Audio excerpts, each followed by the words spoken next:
You're listening to Business Talk Radio, where we take business to the next level. Rapping with Dr. Jacqueline connects you with experts from all over the world to help you take charge of your career, your business, and your life. Rap along with us. Visit drjacqueline.com to learn how to become a guest or a sponsor. And now, the doctor is in.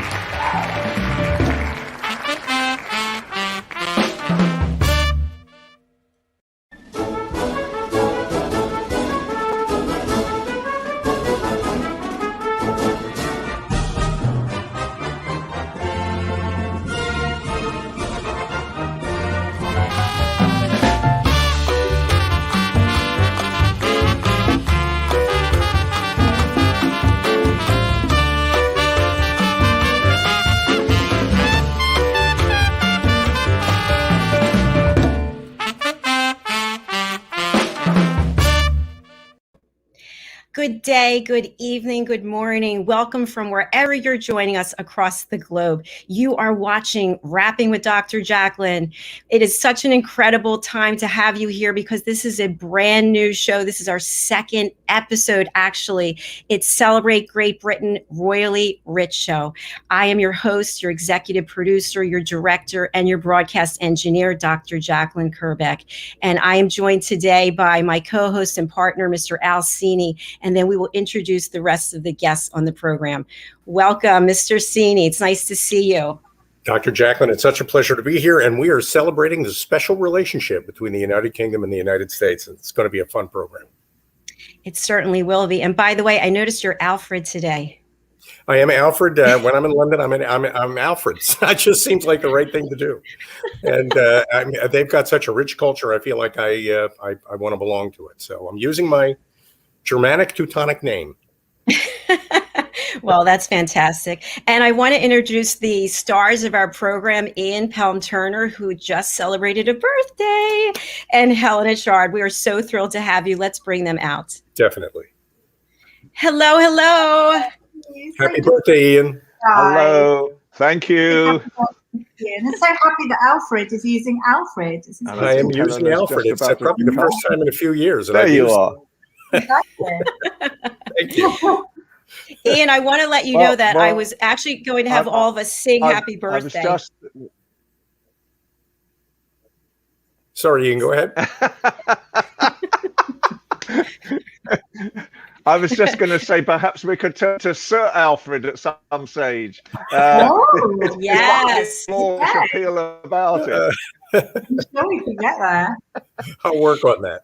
It's amazing.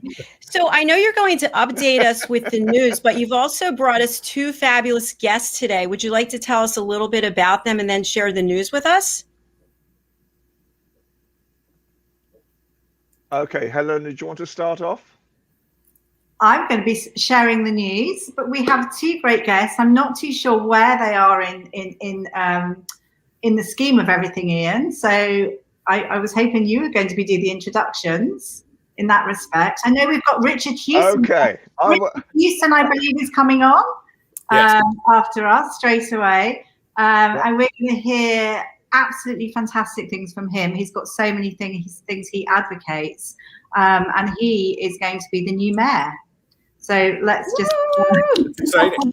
Well, he's working towards it, and you know he's got a lot to share with us, with us in the UK and the United States. So yeah, wonderful. Excited. I love what he's doing. Great work over there. So Ian, yes, please let's turn to you. Yeah. Okay. So with Richard is really steeped in trying to get some common sense back into British politics at the moment, where a lot of people feel like they've been dragged out of Europe, and because it was a very close, almost 51-49 decision in the favor of leaving Europe. And so Richard is really part of a party that is trying to get as much common sense and to actually rejoin Europe at the same time. And then secondly, Peter Chand, a great friend of mine as well, he has been and just has left his role as a mayor of borough in London as well. He's another terrific guest, and he will talk about all the connections, especially the American connection at the moment in his borough of London, which is Dagenham, and how Americans are actually changing the lives of people in that area. That's exciting. Thank you, Ian. Thank you, Ian, very much. Thank Thank you, you. Richard. We're starting with news. The Queen is back to work. Yeah. So the Queen, so Her Majesty the Queen, we were discussing it last week, Al, about the fact that was she going to be coming back to work or not? And I knew that she would be. So basically the audience with Her Majesty the Queen, which I love that, and I wish it was like a regular thing that she did. But she was working with the ambassador of Latvia and Ivory Coast, but via Zoom. Which I think is going to be a fantastic position for her to do with lots of people coming in from abroad. But we saw this wonderful picture, we can't share that at the moment, where she was absolutely smiling with delight. I mean, obviously she's just coming out of a grieving period, but as I knew she would want to get back into work. But this is a great thing to do. And I think she was in Windsor and they were in Buckingham Palace. So it worked really well. That's a good part, isn't it? It's like us being able to speak, you in the United States, us here. It is a fantastic tool. Well, it's a great lesson, Helena, for I think a lot of people, because life throws you curveballs. I mean, nasty things happen in life. But if you have a purpose and you're true to that purpose, you can be resilient, you can recover, you can get back to work. And purpose is what gives you a reason to live. And for that reason, to me anyway, Her Majesty is a role model. I was going to say she's such a role model. She's so strong, and I just really appreciate her. She really is. And also, Prince Charles is now her official consort, which is really good. We've been wondering whether Andrew would be helping out a lot, but Prince Charles is now the official consort, and he will be with her on May the 11th for the official opening of Parliament. Which is a great event. So this is going to be the first of her jobs as such that we will see. So we're excited for that going forward. That's great. It's a real continuity move too. It makes sense because that in the future things will go on, and I think that far-reaching, forward-thinking attitude is a hallmark of the UK culture. It's an amazing thing. And there was an anniversary this week. It is. So Duke and Duchess of Cambridge, 10 years. Remember it so well. This is one of my photographs taken. Beautiful. Thank you. It was such an amazing electric time. It was sunny. The royal family, everyone was so happy. Her Majesty the Queen, she was wearing this beautiful yellow outfit. And it was just electric. It really was a fantastic time. One of my other photographs, yes, this is one which was broadcast around the world, and this shows obviously the Duchess of, Kate Middleton as she was known, exuding confidence, this air of authority, and it's very strong in this beautiful outfit that she actually designed with Alexander the Queen, Sarah Burton. She was a little bit sad, actually, because it did come out that it was leaked to the press, as things do get leaked to the press, as we know, that Sarah Burton was going to be the designer. But she just got on with it. But I think it's a beautiful shot, and I think that stature she has, it's going to take her forward. She certainly looks quite regal there and stunning. She sure does. Yeah. It's beautiful. Photograph. We had such a funny time. Myself and Ian were there, and we have a story to share, as always. I will let Ian tell the story, but we had a funny time because obviously preparation is the key when you're a photographer, a special royal photographer, and you have to make sure everything's in place. You really have to prepare, but sometimes you just cannot imagine what may happen at an event. But luckily, a trusty pair of ladders helped a situation. But funny enough, in this situation, my mother, we were seeing, Ian, you also said that you never get seen at all when photographing. Well, there was this situation. I will hand over to Ian Pelham to explain our scenario. Wonderful. We can talk about the area that we photographed. Thank you, Helena.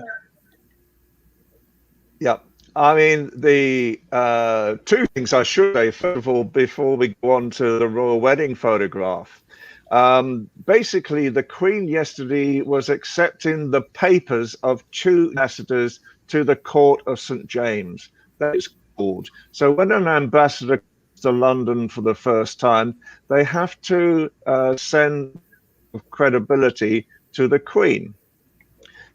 Strictly, when they go to Buckingham Palace, they're not driven there in a car. They're actually picked up by horse and carriage, and they're taken by horse and carriage to Buckingham Palace, where they present their credentials, and then they are actually taken back to their embassy as well. So it's a very old tradition of how Britain really likes to sort of show off values and the old heritage of Britain in a modern setting as well. But with the royal wedding, Helena was right that basically I was there for 3 days before the event. We were given what's known as a sanitized position. So I spent our stand for 3 days beforehand.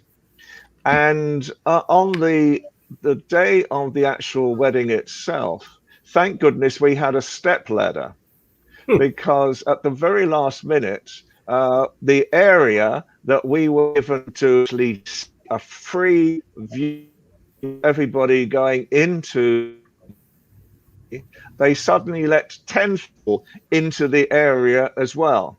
And so we were absolutely hemmed in. And the only way that we could actually take photographs was the two of us to join up this stepladder. And our television company in London did a back view of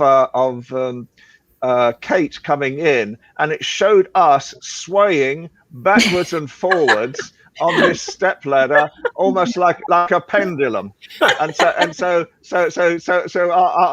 that's what we're famed for, not for our great photograph. We're famed for being the pendulum. Oh my gosh, that's so funny. That is pretty funny. I always wondered, like, as a photographer, you have to have very steady hands, right? If your hands move, if you're shaking the least bit because of nerves or anything, then that could ruin a great shot, right? I think it's speed. You have to be ready to Absolutely. take something in nanoseconds. So nerves don't come into it. You just have to be ready to go. And thank heavens it's all digital these days, because you've got to take a lot of pictures to get one that you can use. Maybe if you're a good photographer, though, you want to go, if you've been commissioned to get something and you want that picture, you will get it. You don't necessarily need to take millions of pictures. Well, clearly you two are experts. You're phenomenal work. Beautiful stuff. Thank you. Thank you.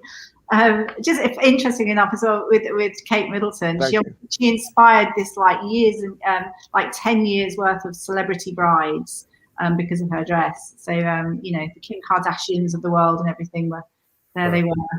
But I know we're getting ready for a break, and we have our first guest coming on right after that break. But I wanted to ask, are you feeling any more optimistic this week than last week about the royal family reconnecting, reuniting, and I personally am. I feel at the moment there needs to be a little bit of time. I think there's too many people at the moment who are trying to gauge, you've got various people trying to gauge what's going on. And not everything is really true. It's only when you hear from inside circles. And at the moment, everyone's working on it. And as we know, it takes time, doesn't it? Even if it's a fraction of time, just to work on something. And there will be that positive outcome. Well, good. We look forward to that. We're going to take a. Sticking to my original. Oh, I think you've frozen here. Sorry, carry on, Dr. Jacqueline. Yeah, I was going to say we need to take a break, but I just want to ask our audience. We were really thrilled with how much engagement there was last week, and we've got Richard coming on soon. We'd love to hear from you. Any questions you have, any comments? We'd love to just have you as part of our program. So we're going to take a break and hear from some of our sponsors. We'll be right back. Stay with us. Hey everybody, my name is Ralph Graves Jr. I'm the host of the Ralph Graves Jr. Show, and I want to invite you to pick up my book, Unstoppable. I wrote a book called Unstoppable. It's 7 universal laws that will transform how you pursue and achieve success. The one thing that my 20 years of law enforcement has taught me is that no matter who you are, we are all governed by universal laws, like gravity. But in this book, we're going to talk about laws like the law of forgiveness, laws like the law of control, the law of intelligent practice, the law of expectancy. I was able to see how those, no matter what their background was, those who identified and treated these laws with respect, they were able to go on and lead successful lives. So pick up this book, and you can go ahead and pick it up at Amazon.com, BarnesandNoble.com, RalphGravesJr.com, where anywhere where fine books are sold. Thank you. There are 7.7 billion people on Earth today. 40% of these people are under the age of 25. Young adults are the most fertile mission field in the world today. In Scripture, we see Jesus pouring his life into 12 young adults who he equipped to change the world and all of history. Like Jesus, we believe that the best approach to reach the world with the gospel is to invest in young, emerging leaders and equip them to build disciple-making movements. Concentric is the notion of surrounding and sharing a common center. Our center is the model and strategy of Jesus for both leadership development and ministry formation. As a global alliance, we provide equipping in biblical leadership based on Jesus' example in the New Testament. Jesus modeled for us how to make disciples that reproduce. Focusing on leadership development is key to creating movements that spread the gospel and Jesus' disciple-making strategy to young leaders around the globe. Our Ministry Alliance partners are actively equipping leaders and building movements of multiplication that reproduce the life of Christ. Join us today to equip young leaders with Jesus' strategy that will change cities and nations.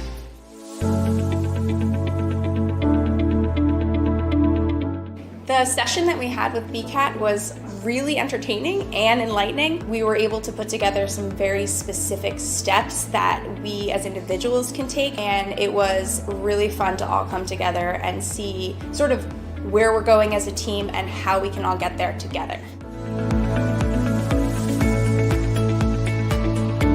We had a tremendous experience with the BCAT partners. One of the challenges that we have as an organization is to make sure that we have the right people in the right chairs doing the right thing. To do that well, you have to have synergy. You can try to dream up ways to make sure that your group does that, or you can rely on experts. We would recommend BCAT partners to anybody who's looking to take their organization to the next level.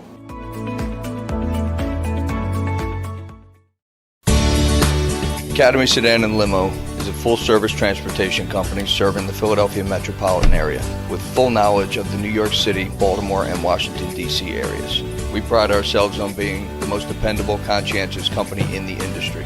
Our always on-time service and dependable pricing make us the company to call for any event or occasion. Our vehicles can accommodate any size party for any occasion. Our vehicles range from 4-door sedans to SUVs to minivans to limo buses to full-size tour buses and can accommodate groups of 2 to 100. We offer airport shuttle service or over-the-road service without limitation regarding mileage or time, and no drive is too long or too far. So if you find yourself in need of transportation of any type with any vehicle, give us a call at 610-842-4564 and let us show you what a real transportation company can do for you. Use code ACADEMY2020 to receive 20% off your first 3 rides, including parking and tolls.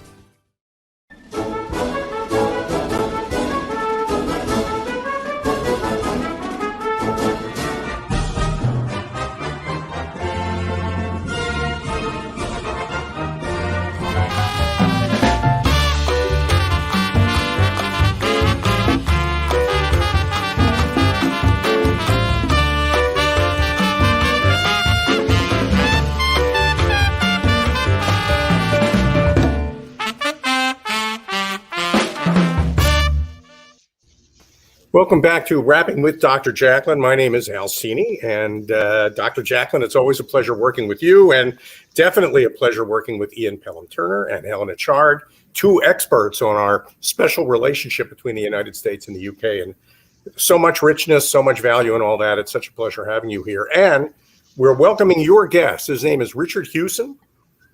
Richard is a mayoral candidate on the Rejoin EU party ticket. And maybe we can start this segment with the promotional video we sent, Doc, and then we'll go right into the interview.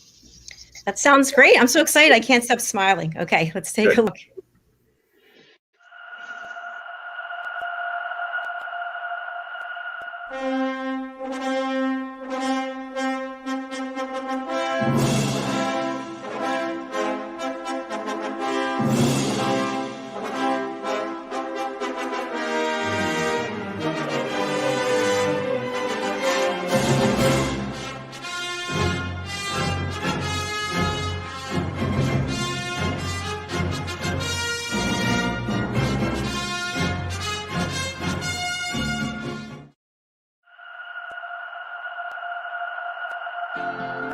More and more filmmakers, TV makers are looking for the whole package, not simply good locations, but crews, expertise, facilities.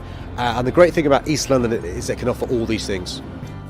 One of the things that I've been most impressed by the Barking and Dagenham leadership, and by the leader in particular, Darren Rodwell, is the vision he has and the council has to make sure there's a conveyor belt of young people and others with the skills for the jobs that could be created by this film studio. What's really important is to recognise, when it comes to making great TV and great film, the jobs simply aren't in front of the camera. They're also behind the camera. They're also involved in set design. They're also involved in post-production. They're involved in makeup. They're involved in carpentry. And the vision is to make sure local people have the skills for the jobs for tomorrow. And that's really important. Well, it's a fantastic announcement. 2.5 years ago, we started talking about film studios. Now we're delivering the film studios. We have our preferred partner, Pacifica, which is fantastic. They're an American-based company that have already got a record in delivering for local communities. And we're really pleased because that's the partner we wanted for Barking and Dagenham, who understood that we wanted our people to get the jobs. And we're talking thousands of jobs.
Well, that was a fascinating clip, but it was not the right one. So but it's a good one, and it tees up our conversation with our next guest, Peter Chand. And but now what we're doing is talking with Richard about rejoining the EU. Richard, if we could bring you out, I've got a question for you, and then I'm very curious to hear what Helena and Ian had to ask.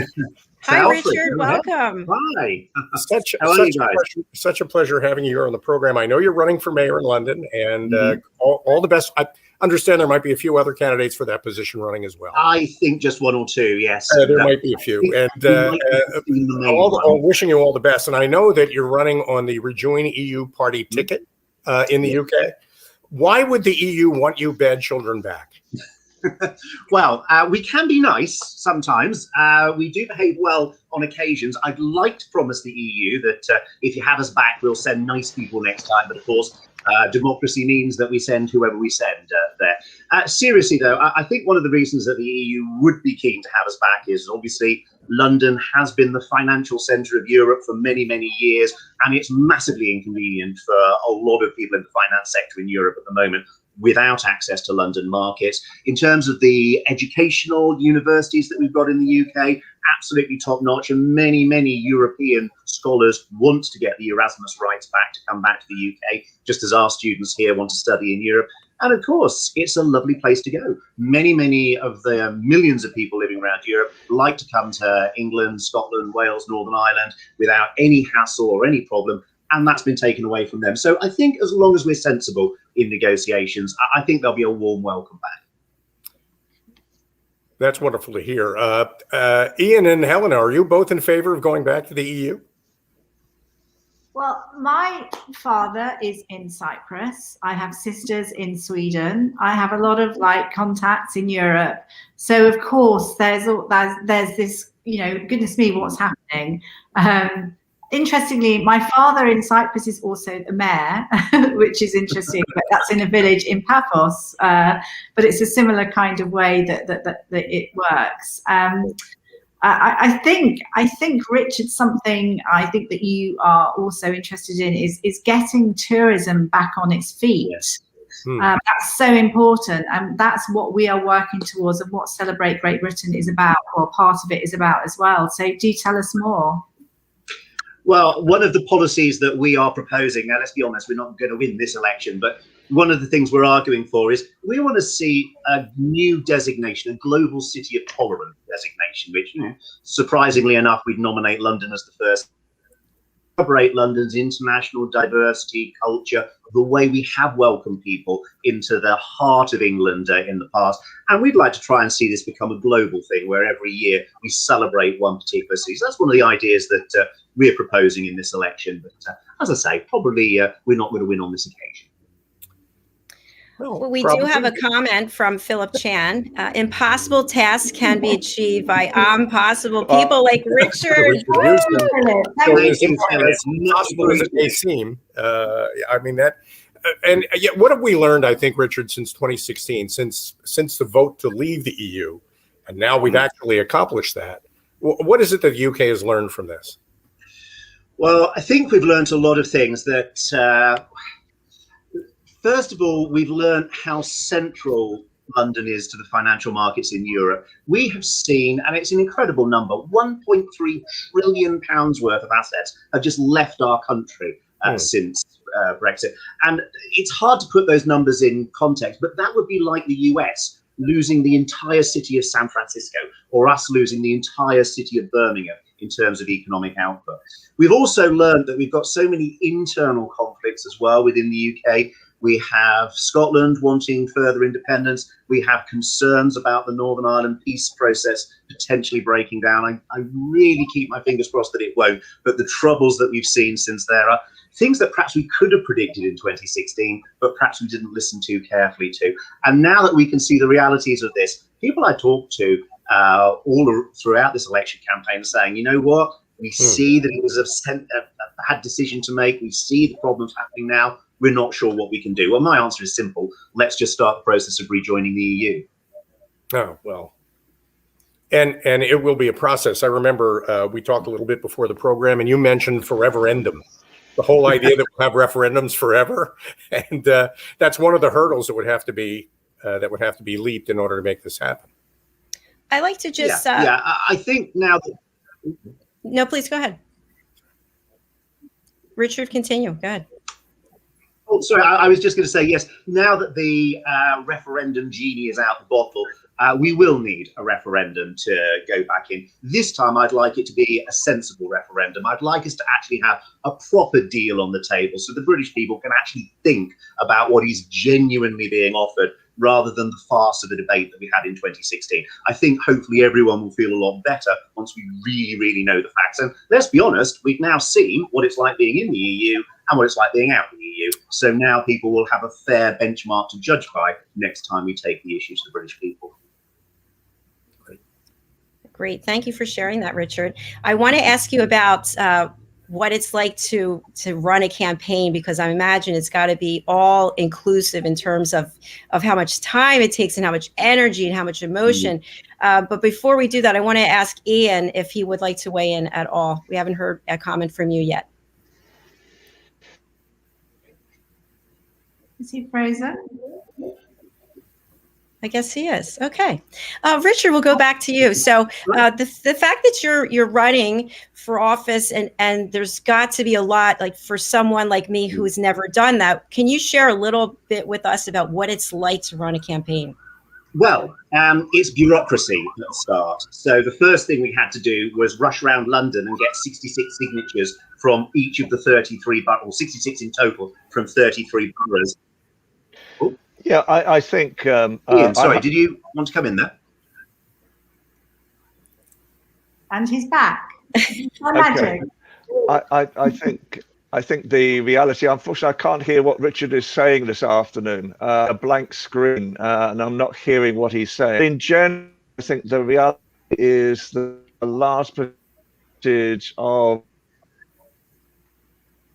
being dragged out of Europe against. Okay,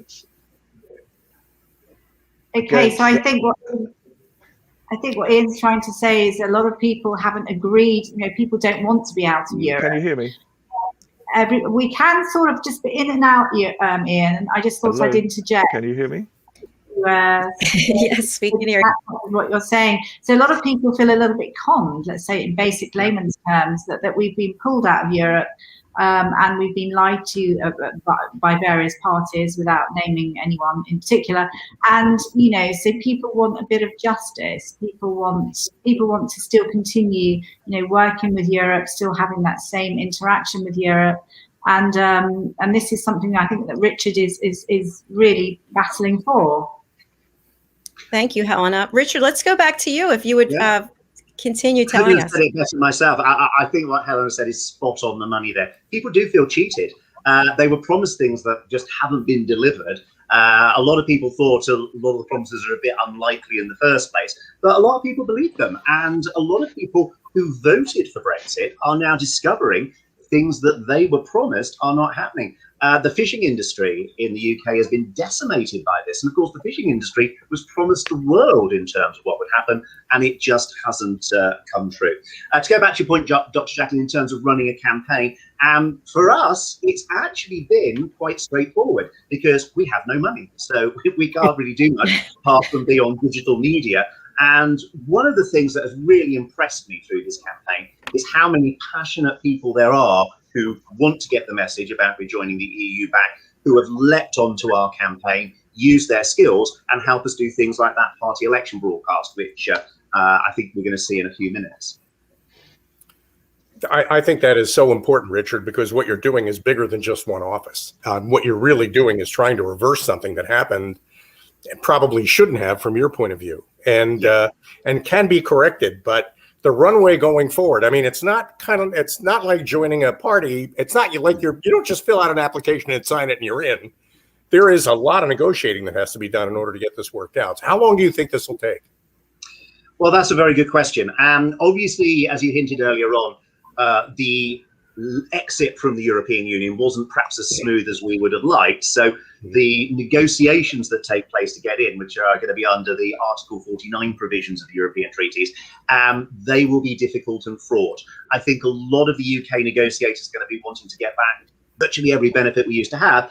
A lot of the EU negotiators will probably be a little bit more reluctant there. And certainly things like the pound and the Schengen area, whether or not we will have to sign up to those, whether or not under Article 49 negotiations we can still have the opt-outs we used to, are going to be very, very critical. But it's going to take a few months, definitely, to get any idea on where negotiations are going, and probably a couple of years to actually get the final documents ready to put to the electorate. Richard, I'm so thrilled that you're here today. I know you have another commitment, and I believe it's right around now. Is that? It is. I will have to depart in a minute, but thank you so much for having me on. It's been great to meet you guys, and fantastic podcast you guys are doing there. I can't wait to see the next episode. So. Well, thank you. Would you like to share some parting words with our audience? Yeah, I guess this has been a fascinating campaign for me. I think the thing that I was most struck with was yesterday when I was asked to do an address to a school of people in the UK and try to explain to them why I was standing. And at the end of the day, I had to basically say to them, well, we had a referendum a few years ago where people of my generation, who've enjoyed all the rights and freedoms of being able to live in the EU, trade in the EU, go on holiday whenever we wanted, decided to take those rights away from your generation. So you'll no longer have those rights. And I'm standing in this election because I want you to get those rights back. And the thing I think that really strikes me about the debate is how little attention is paid to the young people in our society who are going to have to pay for the consequences of what we do. And I hope they get a voice in this election, even though they can't actually have a vote in this election. So that's my final thoughts on the campaign. As I say, thank you ever so much for having me on today. It's been an absolute thrill. Well, we're thrilled that you're here, and we hope that you'll come back and see us, and we're cheering you on. Thank you, Richard. Thank you. I don't think it'll be as mayor, though. I've got a feeling that might not happen. Oh, I was rooting for you earlier. Never mind, keep going. Oh, you've got to try and try. You've got to keep going. Oh, absolutely. Absolutely. Take care, guys. Have a great rest of the show. Thank you. Take care, too. I want to say hello to Philip Chan. Obviously, we know you're here. William Stade, Gobindo Das, Diane Floyd-Bame, John Anton, Marie McGuire, and Christopher Letty. Thank you so much for watching. Ian is back with us. There he is. Hello. Welcome back, Ian. He's back. He's back. I didn't go out for a drink. I didn't go out for a drink. I don't believe you. He's still celebrating. He had to take a quick one. Well,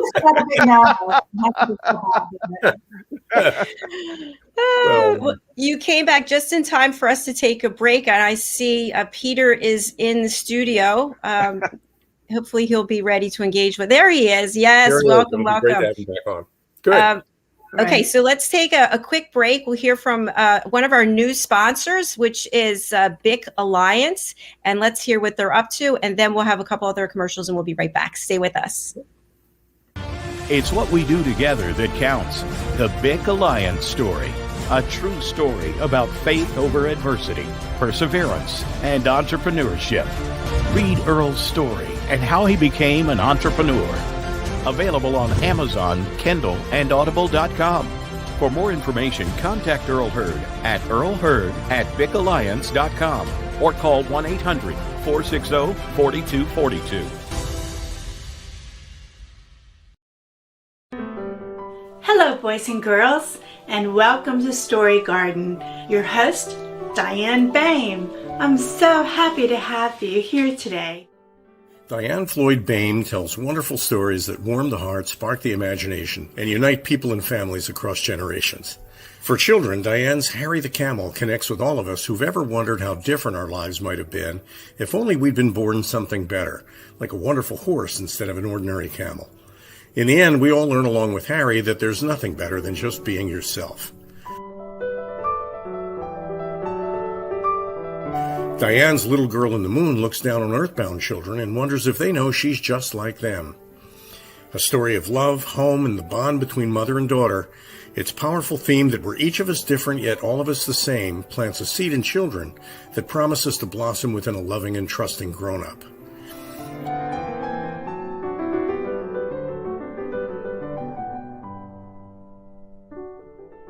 Diane's new biography, Rise, recounts the experiences of her grandmother, Ruby, to reveal the hidden strength of the human spirit.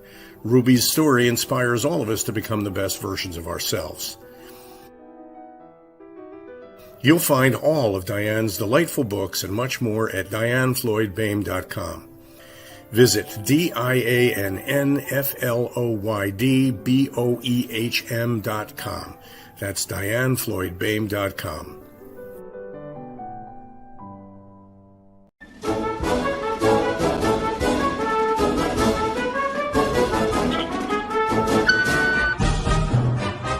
Hi, I don't know what's happened this afternoon. I'm obviously cutting out as well.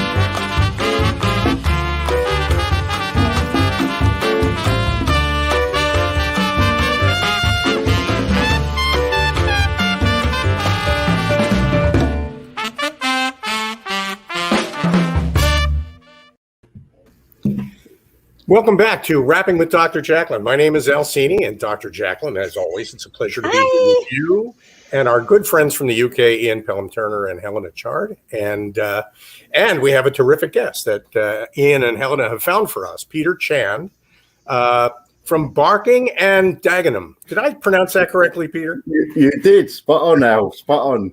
Good Welcome. afternoon. Thank you. Always a challenge for us here in America to get your names right. Well, a little while ago, we saw a video that essentially talked about your town. It's a beautiful place, great place to invest in. Maybe you can talk a little bit about that.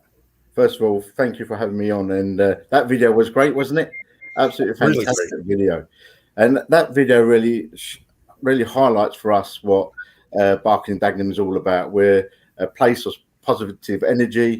You saw the leader there speaking about the massive investment by Hackman Capital and Partners of over £350 million in not only delivering one film studio, now they're delivering 3 film studios, which is absolutely, for Barking and Dagenham, which is one of the poorest London boroughs, for them to deliver that amount of capital into the borough, it's mind-blowing. It really is. It's exciting times ahead in the next 5 to 6 years, that's for sure.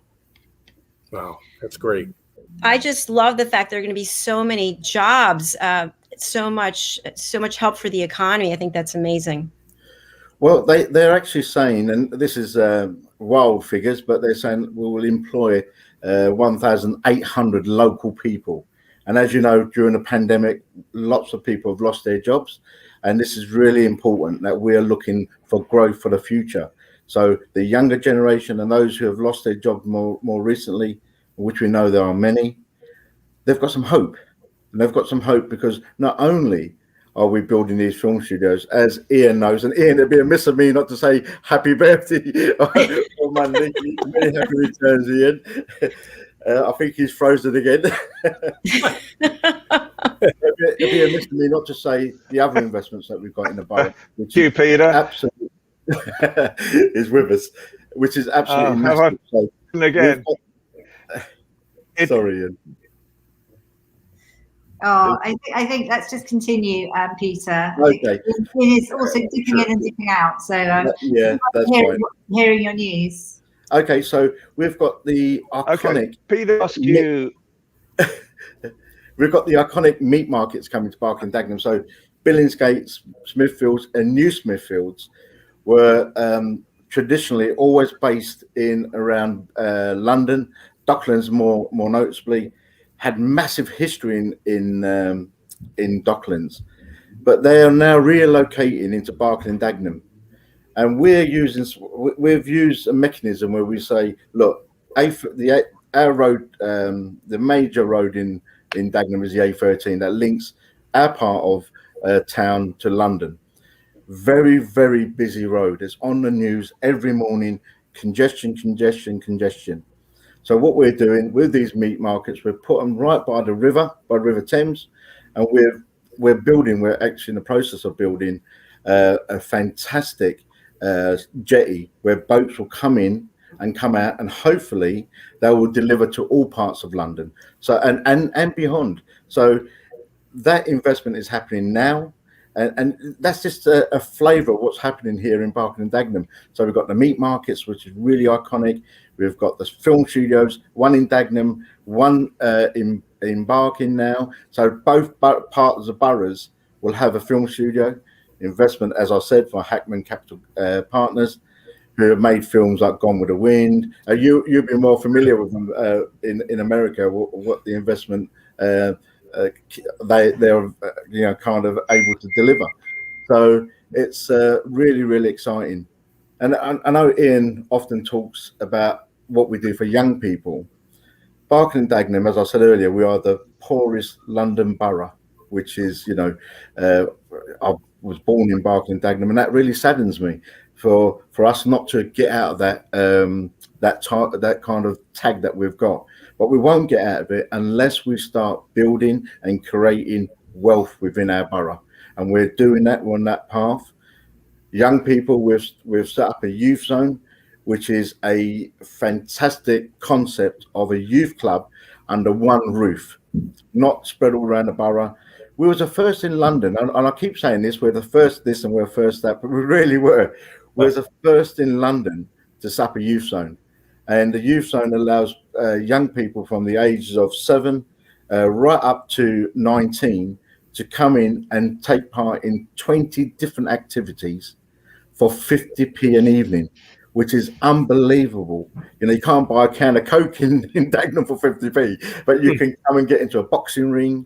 You can learn new skills, filming. They've got a green room that I know that Ian, hopefully we can partner up, that Ian will be training some of our young people in the future to become doing this, actually, you know, maybe, you know, the next kind of Steven Spielberg. You never know, might come from Dagenham.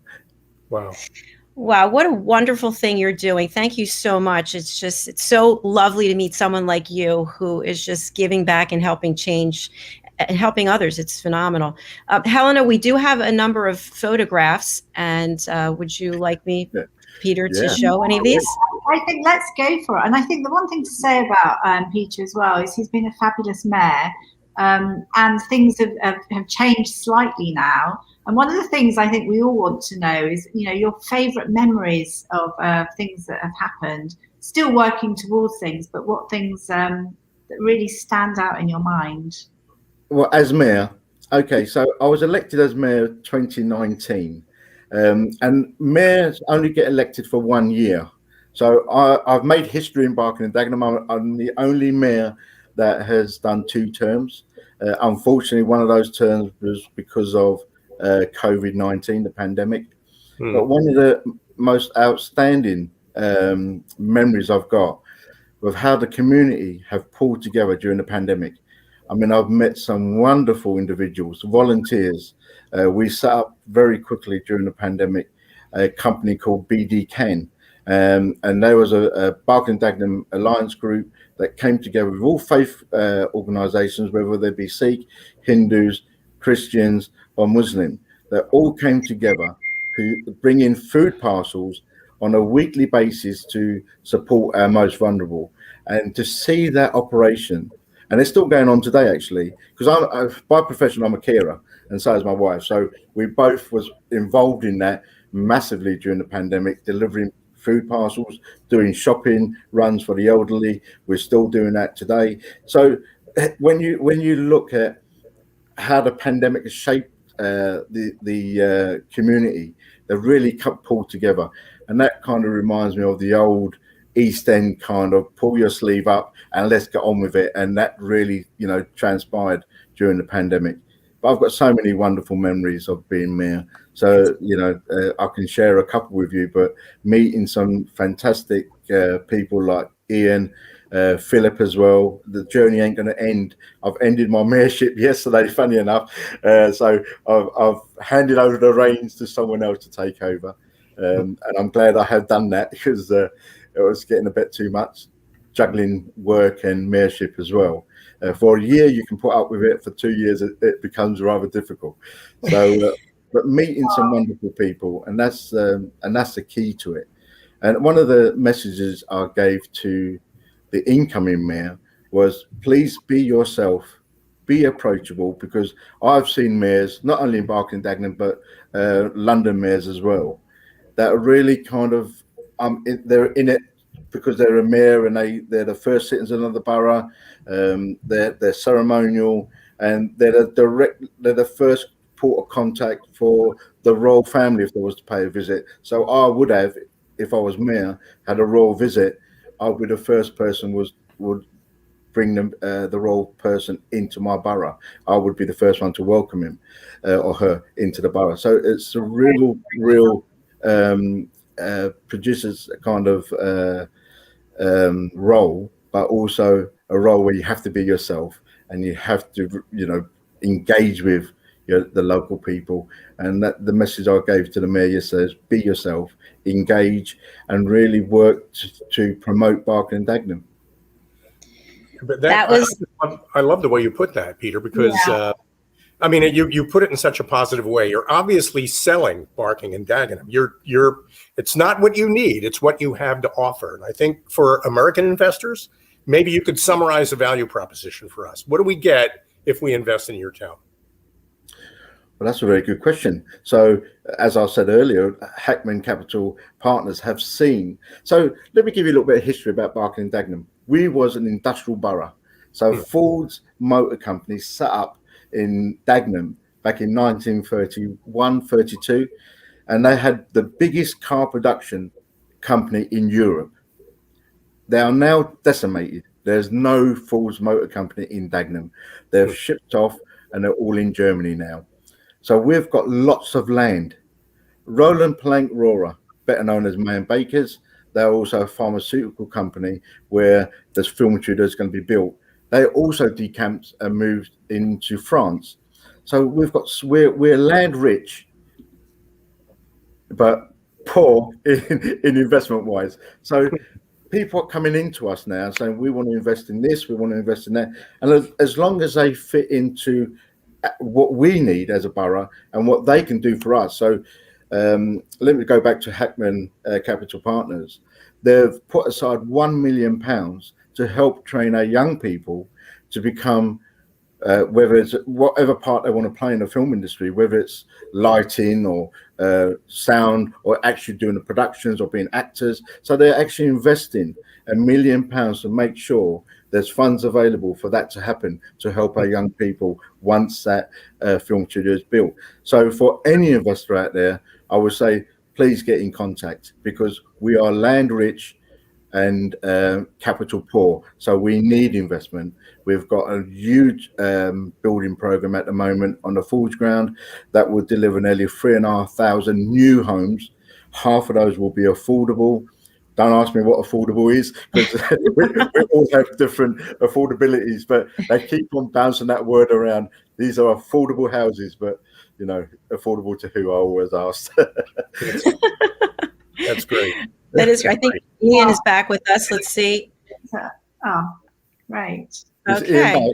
Ian, are you back? Inspirational stories, Peter, by the way. Thank you so much. Yeah, thank you. You know that Jacqueline's got some pictures, I think you mentioned. I of Peter in all his glory in due course. Yay! There he is. So would one of you like to describe what this picture is, where it's from? Yeah, that is the ceremonial gown. So I would wear that normally at civic functions. So if we had a royal visit, I'll be wearing that. The mace that I'm carrying, the long stick, that isn't carried by me. That is carried by a mace bearer that will walk in front of the mayor to say, the mayor is coming, and that's his stick. Now, traditionally, that's only given to you if you're a London borough. You can only have a mace. So at the top of the picture, you'll see a crown that signifies a royal crown. That is gold gilded, and at the bottom is a really heavy ball as a wood encase, and that apparently in the olden days was used to fend off anybody that was either going to attack the mayor or probably steal the chain. So the chain around my neck is worth a lot of money, believe it or not. It's worth nearly £60,000 in UK money. Wow. Probably more than that now, with gold prices keep going up and down. So that was a yardstick to keep people away if they always. Peter, how heavy is the necklace? Is it? How heavy is it? I haven't weighed it, but it's quite heavy. So they're pinned on each of my shoulder, so they're tied up so it stays up. So it goes all the way around my back as well. That necklace actually was given to us in 1932 by Ford's Motor Company. Yeah. So every London borough cannot go and buy a gold necklace because it's public money. So it can only be donated. So that's actually donated by Ford's Motor Company, and it's really stood the test of time, and it's a fantastic chain to have around. I feel naked without it. I bet you do. I was just going to say, first of all, it's just like Dr. Jacqueline to go straight for the jewelry. That's her stuff. and the second point I want to make is American mayors can't dress like that because that would make them too easy a target. Right. Beautiful. How about this picture? Right. Okay. That was my official photograph where I was actually signing. There's a book that every mayor has to sign of the year of office. So for 2019 and 2020, I had to sign that I'm the mayor of London Borough, Barking and Dagenham, and that there's a certificate in there as well, and that gets sent to the London Mayors Association to say this is our mayor, and we other London mayors, we get together 2 or 3 times a year to celebrate the mayoral role. Really, it's wonderful. Quite a dashing photograph. Very nice. Very nice. We've got a couple of others here. Let's see. All right. Okay. Well, this one is a very special one. So New Year's Day parade. You all have heard of the New Year's Day parade because the American contingent is very strong on New Year's Day. We parade through the city of London. They bring all the marching bands. It's a fantastic spectacle. And every year, the mayor of that year will lead the parade for Barking and Dagenham. And this was me in my robes leading the parade. And my year was all about the year of disability because, as I said earlier, I'm a carer and I work with people with disabilities. So I wanted to bring them into the forefront of my mayorship because sometimes they're kind of hidden away. People don't really see them. And this chap here is very, very talented. You know, he's made so many different documentaries. He's absolutely, Harvey, his name is a fantastic guy. Maybe one for your show, actually, because he is a fantastic chap. And the T-shirt he's wearing, the Special Olympics, he was a torchbearer. So he's not an athlete by any stretch of the imagination, but he was for his work, for the way he promotes disability and the disability sector. He got the honour of carrying the 2012 Olympic torch in London. So that was fantastic achievement for him. Well, that is amazing. We'd love to have him on the program. It'd be great. Now, what can I say about this photo? The chap in the uniform, he is the Lord Lieutenant. So he is the Queen's right-hand man. So wherever the Queen will go, this man will be there with the Queen, side by side. So you'll see him in many clips on the news if the Queen is there. And we have a representative in our borough, which is a chap called Ian Pittaway, and he's a deputy lieutenant. So every London borough has a deputy, but that man is a top man. And the chap in the middle, his name is Trevor Mwamba. He's the Bishop of Botswana, and he was my chaplain for my mayoral year. He's now, please Google his name. He's now running for president of Botswana. He was nominated. Fantastic. So he's left Barking and Dagenham now. He's set up over there, and he was nominated as the official candidate for. It's not a UKIP party, but it's spelt like that. So yes, he's going to be the next president. I do believe because they want someone they can trust. So. As we know in politics, and we've got it over here, there's a bit of shady characters around. May spend £2.5 million on doing their flats up. We never know. But this chap is trying to bring some sincerity to the role of being a president and being honest and upfront and help the people that really need the help. So Trevor Mwamba is his name. Unfortunately, I don't think I can get him on your show, but it'd be great if I can because he's a fantastic speaker. So we'll leave that with me. Let's see if I can get him on once he's inaugurated. Once he's inaugurated. I love all the things that you're doing. You have such a beautiful presence about you. Your smile and your glow. You just have this great energy. So thank you. And I see Ian's back. Hello, Ian. It's frozen. Okay. Hi, when I can get a quick question before I drop out again. Sure. Have I frozen again? Can you? No, you're good. Can you hear me? We can hear you, but you're frozen. Can I ask Peter?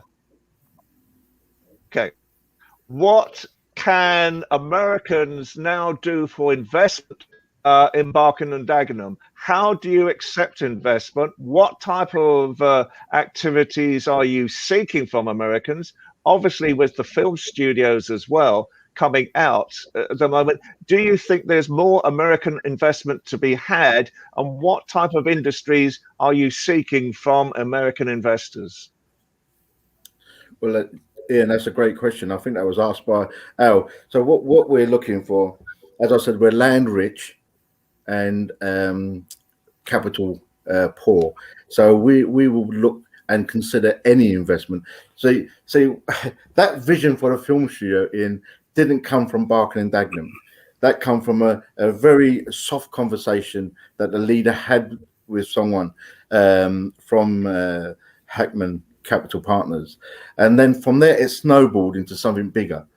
And that's exactly what we need. We need someone to come forward and say, this is what I want in Barking and Dagenham. Would you facilitate that? You've got the land. We've got the funding for that.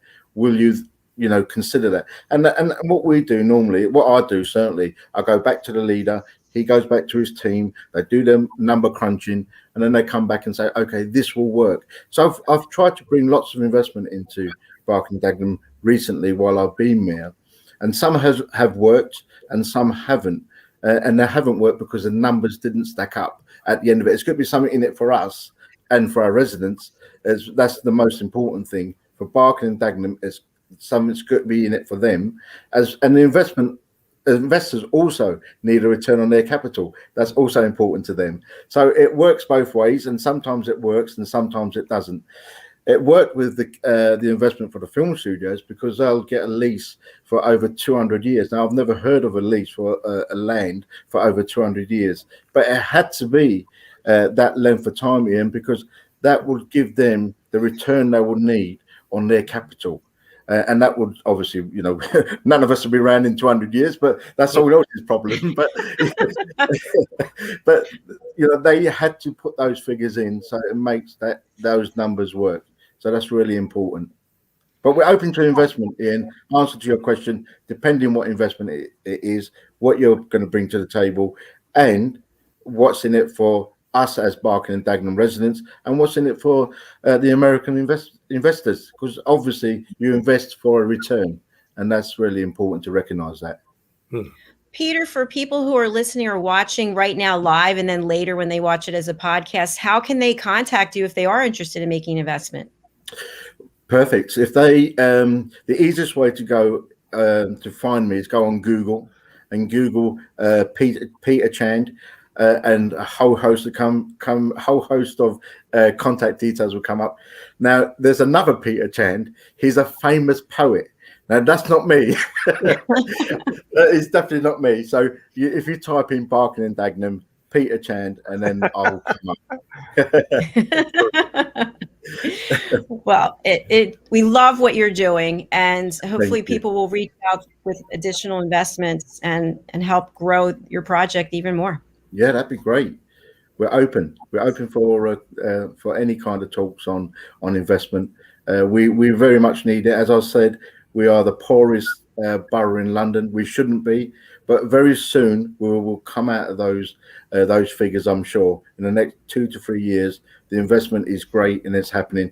Love to invite you guys over at some point. Have a tour of Barking and Dagenham. It's a great place. It really is. Well, thank you for that invitation. I know I definitely plan on going over to London, to the UK next year, definitely. Oh, brilliant. I look forward to seeing you. I'm thinking, as you were talking, Peter, that the big opportunity really is in Barking and Dagenham becoming the next Hollywood. And it's a ground floor opportunity for investors to jump in now when they can get a great deal in producing some of the content that people watch, especially, I think, with UK flavor.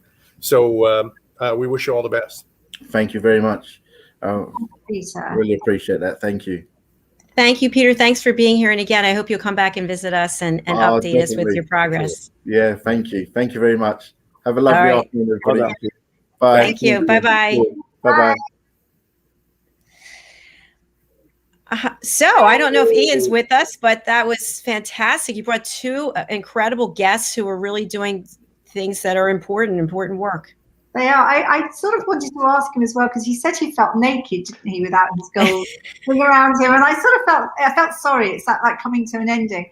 But I actually don't think it is going to be an ending for him. So I think he's going to propel himself to do more good. And the one last thing I wanted to ask him, but we can ask him next time, is, what does he see is the way forward? What is he going to, apart from the investment side, what other things does he want to see happening?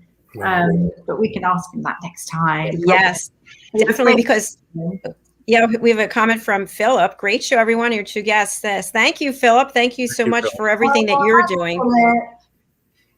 So we're actually out of time for our program for today, because we have another show right after this, and the time just flies by. Helena, any final words that you want to share with our audience? I just think I'm going to say one last thing, because I spoke about my photograph, obviously 10 years anniversary, etc. And one of the things that I remembered from my photograph was this, confidence that Kate has. Mm-hmm. She has this way about her. The lovely thing about Prince William, the Duke of Cambridge, is he delights in her popularity. He absolutely, needs her support, and she's very supportive.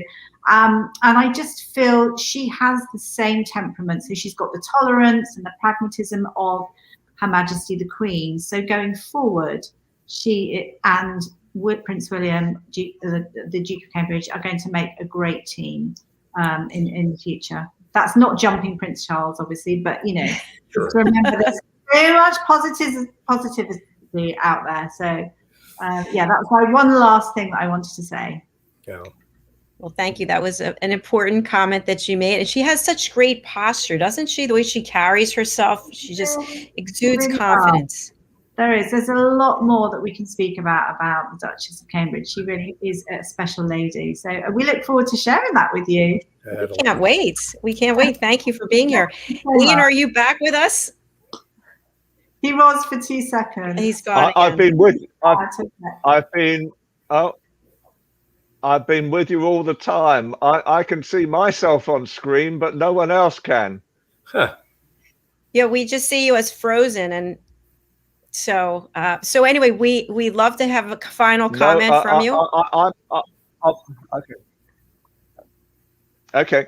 No, I hope it's been a great show. Unfortunately, I couldn't hear any of it. Although I could see myself on screen running around and jumping around. I hope again that we show Britain at its very, very best. The reality is that there's a lot of things happening in Britain. Britain is open for business right now. We want American tourists to come back. We want American financiers to look at Britain as well. And any values that we can bring back to America at the same time, that's what we're all after. So celebrate Great Britain, celebrate America as well for the great country that you are in, and wish you all the best.